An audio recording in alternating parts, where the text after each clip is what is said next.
Hello everyone, হাজির হয়ে গেলাম আবারও নতুন একটি ড্রামা নিয়ে। ড্রামাটির নাম হচ্ছে যে প্রথমে বিয়ে দেন ভালোবাসা। সো দেরি না করে ড্রামাটি শুরু করা যাক। গল্পের শুরুতে ফিমেল লিড লিনকে দেখানো হয়, যেখানে আমাদের হিরো চ্যানের সাথে সে অনেকটা ড্রাঙ্ক ছিল আর দুজনকে একটা রুমে লক করে দেওয়া হয়। আর ওই ড্রিকটা ছিল অনেকটা হট হওয়ার, এরপর তারা ইন্টিমেট হয়ে যায়।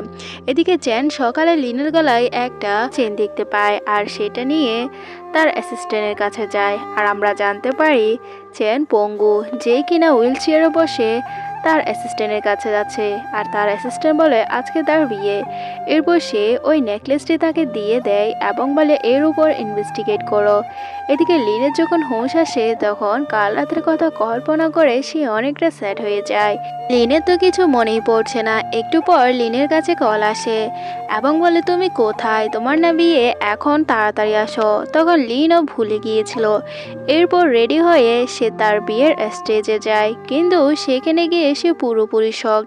সে দেখতে পায় তার সৎ বোনের সাথে তার ফিয়ন্সির এঙ্গেজমেন্ট হয়ে গিয়েছে, যেটা দেখে আশেপাশে সবাই কথা বলতে থাকে। আর লিন গিয়ে তার বোনকে একটা থাপ্পড় মারে, জিজ্ঞাসা করে তুমি এমনটা কেন করেছো, তুমি আমার ফিয়ন্সির সাথে কেন এঙ্গেজমেন্ট করে নিয়েছো। তখন তার বোন বলে তুমি তো লেট করে এসেছো, আর এর জন্যই তো আমি তোমার বদলে এখানে বসে গিয়েছি। আমারটা বাদ দাও, তোমার এখানে এই চিহ্ন করতেই আসলো। আমি জানি কাল রাতে তুমি কারোর সাথে নাইট স্পেন্ড করেছো, কিন্তু সে ছেলেটি তোমার ভালো লেগেনি, হয়তো সে তোমাকে ছেড়ে চলে গিয়েছে। এটা শুনে তো লিন প্রায় শকড হয়ে যায়। সে মনে করেছিল তার ফিয়ন্সি তার সাথে নাইট স্পেন্ড করেছে, কিন্তু যখন সত্যটা সে জানতে পারে তখন তো সে পুরোপুরি শকড। আর সেখানে থাকা গেস্টরাও অনেক কথাই বলতে থাকে। এরপর সে তার ফিয়ন্সির হাত ধরে নেয় এবং বলে প্লিজ আমাকে বোঝার চেষ্টা করো, আমি মনে করেছি তখন তুমি ছিলে, তাই তো আমি তার সাথে নাইট স্পেন্ড করেছি। তখন তার ফিয়ন্সি বলে কখনো তুমি আমাকে তোমার হাতও টাচ করতে দাওনি, আর তুমি কি মনে করেছো আমাকে। তার ফিয়ন্সির মা বাবাও কথা শোনায় এবং বলে ভালোই হয়েছে আমার ছেলের বিয়ে তোমার সাথে হয়নি, কেননা তুমি অন্য কারোর সাথে নাইট স্পেন্ড করেছো।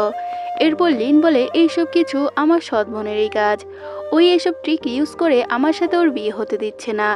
তখনই তার সৎ মা বলে তুমি তোমার বোনের নাম কেন নিচ্ছ, ওই যদি সময়মতো না থাকতো তাহলে আমাদের সোসাইটিতে তো মুখও দেখাতে পারতাম না। পর লিনের সৎ মা বলে প্রেসিডেন্ট চ্যান এসে তোমার সাথে তার বিয়ের কথা বলে গিয়েছে। এটা শুনে গেস্টরা বলে প্রেসিডেন্ট চ্যান তো একজন পঙ্গু, আর উনি কখনো নিজের পায়ে হাঁটতে পারেন না। আর এটা শুনে তো লিন অনেকটা শকড হয়। এরপর তার ভাই এসে বলে তোমরা আমার বোনকে ওই পঙ্গু ছেলের সাথে